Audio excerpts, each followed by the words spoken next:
अस्सलाम वालेकुम, कैसे हैं आप लोग। आज मैं आपके लिए बहुत ही मज़े की वीडियो लेकर आया हूँ। अगर आपको वीडियो पसंद आए तो वीडियो को लाइक कीजिए और अपने दोस्तों के साथ शेयर कीजिए।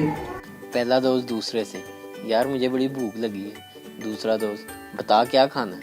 पहला दोस्त, पिज़्ज़ा खाना है। दूसरा दोस्त, यार मुंह तेरा थप्पड़ खाने वाला है, तूने पिज़्ज़ा खाना है। फिर कहते हो बूटा गालां कढ़दा। यार ये फैसलाबादी जूते मारने से बाज क्यों नहीं आते। परसों मैं लारी अड्डे उतरा हूँ, मैंने एक रक्शे वाले को कहा चाचा जी डी ग्राउंड जाना है। कहता पुत्र जा चले जा, मैं केड़ा तेरी बाह फड़ी है।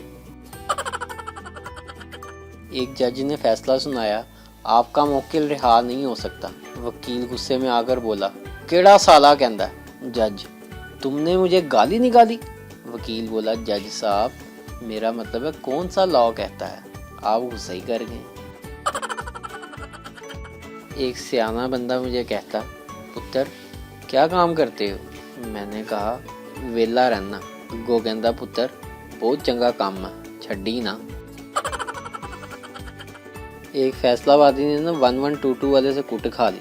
भला क्यों। कहंदा विद फैमिली मरी जाना, किन्ने पैसे। यार ये फैसलाबादी बड़े अजीब और मजे के लोग हैं। 50 लाख की गाड़ी रखी हुई, नीचे कुत्ता सोया हुआ, उसकी टांगे खींच के कहता है बाहर आ वड्डा तू मैकेनिक। एक पठान जहाज में सफर कर रहा था, एयर होस्टेस से कहता है वाह वाह तुम्हारा शक्ल मेरी बीवी से बहुत मिलता है। आगे से एयर होस्टेस कहती है मैंने थप्पड़ मारना तुम्हारे मुंह पे, बकवास बंद करो। कहता माशाल्लाह वाह वाह जुबान भी बहुत मिलता है।